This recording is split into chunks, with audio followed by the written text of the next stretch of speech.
গল্পের শুরুতে আমরা কি দেখি?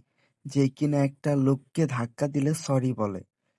তখন সেই লোকটা তাকে গালি দিলে তার ভাই তার পিছন থেকে ওই লোকটাকে টাকা ছুঁড়ে দেয়। আর বলে, "মনে হয় এটা তোমার জন্য একদম ঠিক আছে।" তখন লোকটা টাকা কুড়াতে থাকে। তারপর তখন সে তাকে থামতে বলে। মূলত তার ভাই তাকে খুঁজছিল, তার বাসায় নিয়ে যাবে এবং তাকে বিয়ে দিবে।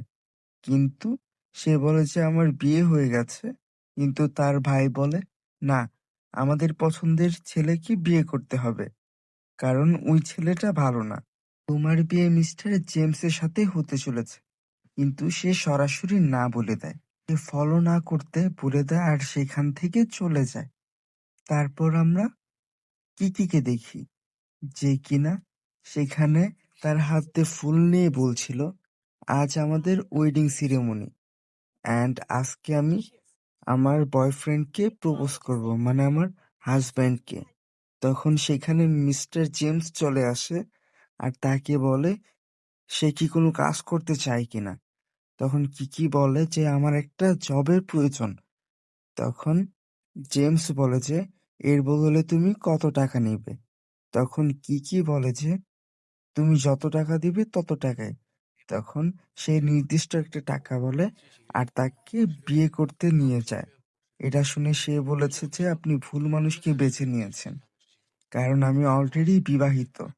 তারপর জেমসকে দেখা যায় সে কার সাথে জানি বলছিল সে কন্ট্রাক্ট ম্যারেজ করছে। তখন সেখানে একটা গাড়ি আসে, সেখান থেকে একটা ছেলে বেরিয়ে আসে। এটা মূলত ছিল কিকির হাজব্যান্ড। তখন কিকি বলে যে কেমন আছো, কিন্তু সে তাকে ইগনোর করে সেখান থেকে একটা মেয়েকে বের করে। তখন সেই মেয়েটা বের হয়। তখন কিকির হাজব্যান্ড তার হাতে ডিভোর্স পেপার ধরিয়ে দেয়। এতে সে অনেকটা অবাক হয়।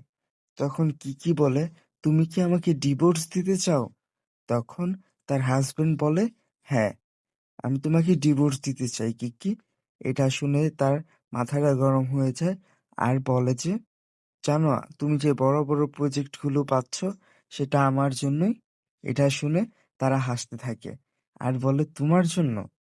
তখন কিকি সে কি করে, সে ডিভোর্স পেপারে সাইন করে দেয় আর তাদেরকে বলে দেয় তোমরা কিন্তু রিগ্রেট করবে। এটা শুনে সেই ছেলেটা তাকে থাপ্পড় মারে আর বলে যে আমি কোনো সময় রিগ্রেট করব না, তুমি রিগ্রেট করবে। আর তাকে কিছু টাকা দিয়ে দেয়, কিন্তু কিকি সেটা রাখে না। তখন কিকি